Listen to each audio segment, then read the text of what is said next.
दृष्टि खाना बनाने लगी। अनय उसे अभी भी बहुत प्यार से टेक लगाकर देख रहा था। दृष्टि की नजर जब अनय पर पड़ती तो वो अपनी नजरें दूसरी तरफ कर लेती, पर अनय था कि बस उसे ही देखे जा रहा था। अनय के इस तरह देखने से दृष्टि की निगाहें भी बार बार उसकी तरफ चली जाती थी। जब खाना बनाते हुए वो अनय की नजरों का पीछा करती तो ये उसकी खुली कमर पर आकर ठहर रही थी। ये देखकर वो झट से अपनी साड़ी के पल्लू से उसे ढक लेती और अनय की तरफ घूर कर देखने लगती है। दृष्टि की इन हरकतों को देखकर अनय मुस्कुराता और उसे यूं ही देखता रहता है।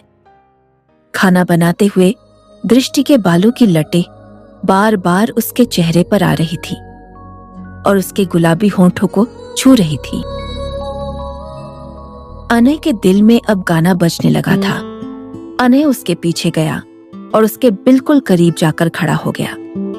वो आहिस्ते से दृष्टि के बालों को उसके कान के पीछे करने लगा। अनय के इस तरह करीब आ जाने और उसके इस टच ने दृष्टि को बेचैन कर दिया। वो आंखें बंद करके खुद को संभालने लगी।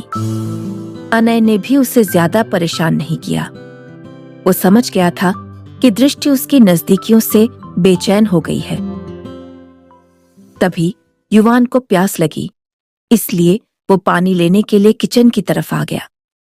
यहां आकर सबसे पहले उसका ध्यान अनय पर गया, जो दृष्टि को पीछे से बाहों में भरे हुए था। ये देखकर युवान लगभग चिल्लाते हुए बोला, अनय भाई, आप ये क्या कर रहे हैं? हम सबको बैठने का बोलकर आप यहाँ मेरी दृष्टि दी के साथ जबरदस्ती करने की कोशिश कर रहे हो। युवान की बातें सुनकर अनय हड़बड़ाकर होश में आ गया। वो युवान के पास जाकर उसे घूर कर देखते हुए बोला, छोटे, तुझसे मेरी खुशी देखी नहीं जाती ना? कितना अच्छा मैं उसे खाना बनाते हुए देख रहा था। अभी यहाँ आकर कबाब में हड्डी बनना जरूरी था क्या? युवान ने आंखें घुमाते हुए कहा, मैं अभी गौतम अंकल के पास जाता हूँ और यहाँ का नजारा एक्सप्लेन करके आता हूँ।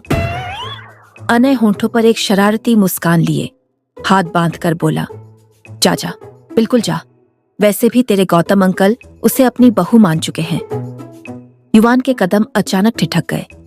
उसने आंखें चौड़ी कर लीं और जैसे किसी बड़े रहस्य से पर्दा उठ गया हो, वैसे चौंकते हुए बोला, क्या दृष्टि दी का प्रमोशन होने वाला है? वो मेरी भाभी बनने वाली है और मुझे ही कोई खबर नहीं।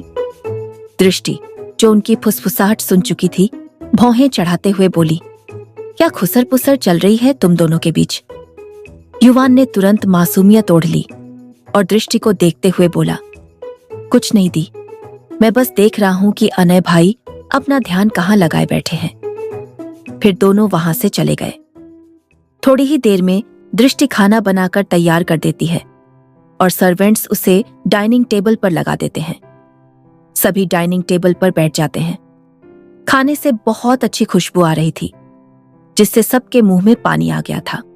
दृष्टि सबको डिनर सर्व करती है। जब वो युवान के पास सर्व कर रही थी तो वो उसका हाथ पकड़कर थोड़ा ज्यादा अपने प्लेट में डलवा लेता है।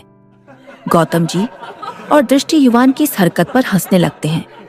सबको सर्व करने के बाद दृष्टि वेद के पास आ जाती है और उसे अपने हाथों से खाना खिलाती है। उसे खिलाने के बाद वो खुद भी खाती है। खाना खाने के बाद सभी एक बार लिविंग रूम में बैठ जाते हैं। दृष्टि वेद की तरफ देखते हुए बोली, चलो बेटा, मासी तुम्हें सुला देती है। लेकिन वेद नन्हे हाथों को कमर पर रखकर तीखी नजरों से दृष्टि को देखने लगा। फिर होंठों को थोड़ा सा आगे निकालकर बोला, नहीं दृष्टि आंटी, वेदांश अभी नहीं सोएगा, उसे अभी खेलना है। दृष्टि ने हैरानी से उसकी ओर देखा। बेटा, इतनी रात में आपको खेलना है? वेद ने झट से सिर हिलाया, फिर अपनी छोटी छोटी हथेलियों से चेहरा छिपा लिया और रुआंसी आवाज में बोला, अगर आप सब मेरे साथ नहीं खेले तो मैं नाराज हो जाऊंगा। अनय ने वेद को गोद में उठा लिया और मुस्कुराते हुए बोला, अरे अरे, हमारा वेद तो हमसे नाराज हो गया। किसने कहा कि हम तुम्हारे साथ नहीं खेलेंगे? वैसे भी आज कितने दिनों बाद अपने अनय चाचू के घर आया है। अनय चाचू उसकी हर विश पूरी करेंगे। वेद की आंखें चमक उठी। उसने झटपट अनय के गालों पर एक प्यारी सी किस दे दी। अनय सबकी तरफ देखते हुए बोला, कम ऑन गाइस, हमारा वेद सही तो कह रहा है। हम सब आज साथ हैं, तो क्यों इस टाइम को सोते हुए वेस्ट करना? क्यों ना हम कोई गेम खेलें और इसे एंजॉय करें। गौतम जी खुद को एनर्जेटिक करते हुए बोले, yes my son, you are right. हमें इस पल को एंजॉय करना चाहिए। वैसे भी तुम सब रोज रोज तो यहाँ नहीं आते। सभी सोचने लगते हैं कि क्या खेल खेला जाए। वेट टेबल पर खड़े होकर बोला, हम सब हाइड एंड सीक खेलेंगे। सबको वेद का आइडिया बहुत पसंद आता है। अनय के मन में भी हाइड एंड सीक सुनकर लड्डू फूटने लगते हैं, क्योंकि लास्ट टाइम जब सिंघानिया मेंशन में उन्होंने ये गेम खेला था तो उसे दृष्टि को परेशान करने का बहुत मौका मिला था। आज वेद की वजह से उसे ये मौका दोबारा मिल रहा था, इसलिए वो बहुत खुश था। लेकिन सबसे पहले सीख कौन करेगा? ये सवाल उठते ही सब पीछे खिसकने लगे। तभी वेद खड़ा हो गया। सबको यही लगा कि वेद सीख करने वाला है, इसीलिए सभी रिलैक्स हो गए। पर उसने सबकी झूठी उम्मीद पर पानी फेरते हुए कहा, मैं डिसाइड करूंगा कि सीख कौन करेगा। ये सुनते ही सब एक दूसरे के पीछे छुपने लगे। ये देखकर गौतम जी सबका जोश बढ़ाते हुए बोले, अरे ऐसे बच्चों की तरह क्या छुप रहे हो सब? बस सीख ही तो करना है, शेर के सामने थोड़ी जाना है। अनय गौतम जी की तरफ देखते हुए बोला, अगर ऐसा है तो आप खुद ही सीख क्यों नहीं करते? गौतम जी अनय की तरफ देखते हुए बोले, बेटा, अगर मैं सीख करने गया तो तुम सबकी छुट्टी हो जाएगी, इसलिए सोच लो। पहले ही बता रहा हूं, बाद में ये मत कहना कि बताया नहीं। वे स्माइल करते हुए गौतम जी की तरफ देखते हुए बोला, दादू, आप ठीक कर लोगे।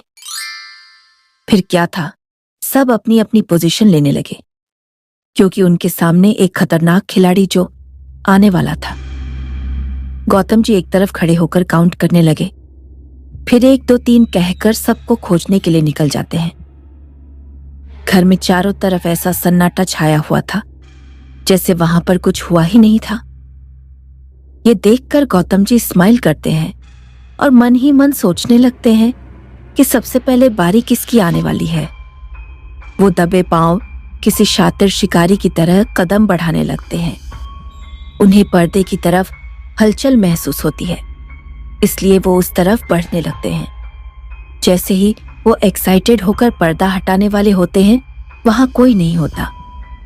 उन्हें भी समझ आ जाता है कि आज इतनी आसानी से उनकी दाल नहीं गलने वाली। दृष्टिवाल के एक कोने में छिपी होती है। तभी गौतम जी उस तरफ आने लगते हैं। उन्हें दूर से ही दृष्टि की साड़ी का पल्लू लहराता नजर आता है। जल्दी जल्दी छिपने के चक्कर में दृष्टि ने अपनी साड़ी की तरफ ध्यान ही नहीं दिया था। वो गौतम जी की आहट पाकर आगे बढ़ने लगती है। इससे पहले कि गौतम जी दृष्टि को देख पाते, एक कमरे का दरवाजा अचानक से खुलता है। 2 मजबूत हाथ उसे खींचकर कमरे में ले आते हैं और वो कमरा आहिस्ते से बंद हो जाता है। गौतम जी वहां से चले जाते हैं। दृष्टि की तो जान ही निकल गई थी।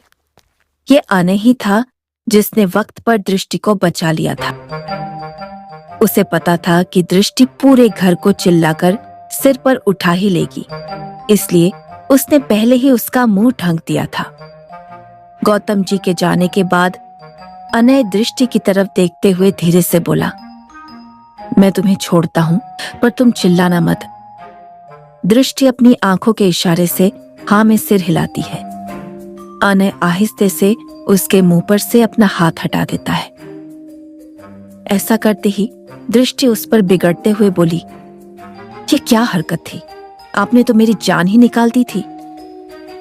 अनय उसकी तरफ देखते हुए बोला, भलाई का तो जमाना ही नहीं रह गया।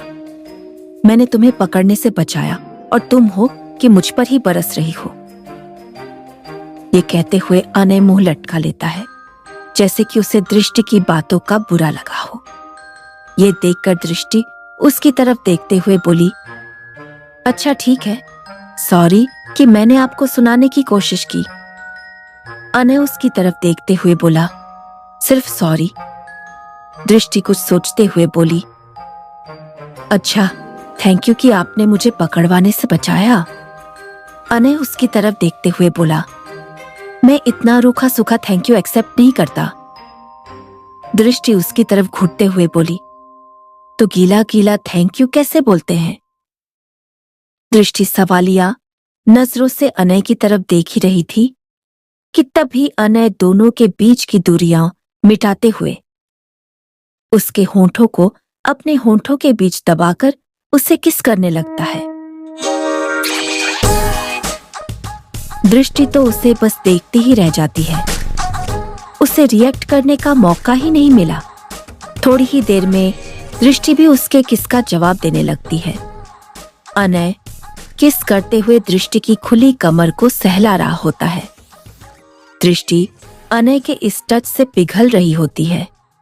तभी कमरे के बाहर किसी के कदमों की आहट आती है।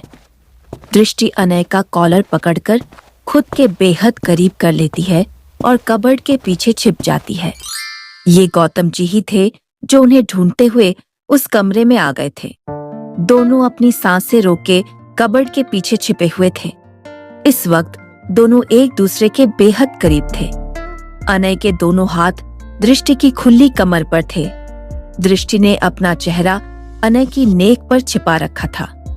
उसके पतले मुलायम होंठ बार बार अनय की नेक को छूकर उसे रेस्टलेस कर रहे थे। इस वक्त उसने खुद पर किस तरह कंट्रोल किया हुआ था, ये अनय से बेहतर कौन जान सकता था। खुद को कंट्रोल करने के लिए अनय ने दृष्टि की कमर पर अपनी पकड़ और मजबूत कर ली थी। गौतम जी के जाते ही वो दृष्टि से एक झटके में अलग हो गया और लंबी लंबी सांसें लेकर खुद को कंट्रोल करने की कोशिश करने लगा। दृष्टि को भी समझ नहीं आया कि अनय के साथ ये क्या हो रहा था। गौतम जी पूरे फोकस से सबको ढूंढने में लगे हुए थे और उन्हें अपना पहला शिकार मिल जाता है। आस्तिक, जो कि किचन काउंटर के नीचे छिपा बैठा था। गौतम जी उसे पीछे से जाकर उसके कंधे पर हाथ रखते हैं। आस्तिक उनके हाथों को झटकते हुए बोला, युवान, परेशान मत कर। गौतम अंकल दोबारा उसे कंधे पर थपथपाते हैं। अब आस्तिक पीछे मुड़ता है तो गौतम अंकल को पाता है। गौतम जी आस्तिक की तरफ देखकर विनिंग स्माइल देते हुए बोले, कंग्रेचुलेशंस आस्तिक बेटा, तुम मेरे पहले शिकार हो। आस्तिक मुंह लटकाकर बाहर आ जाता है। धीरे धीरे गौतम जी सबको ढूंढ लेते हैं, पर वेद को वो अब तक नहीं ढूंढ पाए थे। वेद जब आसपास नहीं दिखा तो सब टेंशन में आकर उसे ढूंढने की कोशिश करने लगे। तभी दृष्टि की नजर सोफे के नीचे सिकुड़े हुए वेद पर गई, जो कि छिपते छिपते ही सो गया था। दृष्टि ने उसे अपनी गोद में उठाया और अपने रूम की तरफ ले जाने लगी। बाकी सभी अपने अपने कमरे में सोने चले गए। दृष्टि वेद को बेड पर सुलाकर वॉशरूम में फ्रेश होने के लिए चली जाती है। अनय भी चेंज करके एक बार दृष्टि और वेद के कमरे की तरफ जाने लगता है, ये देखने के लिए कि दोनों सोए या नहीं। तभी वेद नींद में ही रोने लगता है। ये सुनकर अनय जल्दी से कमरे में आता है। तब तक दृष्टि भी वॉशरूम से बाहर आ जाती है। वेद शायद कोई डरावना सपना देख रहा था, इसलिए वो डर के मारे रोने लगा था। वो रोते हुए अपनी आंखें खोल देता है और अपनी आंसू भरी आंखों से रोते रोते बोला, मुझे मम्मा के पास जाना है। बने रहिए इस दिलचस्प कहानी में ओनली हाई रेटेड स्टोरी पर।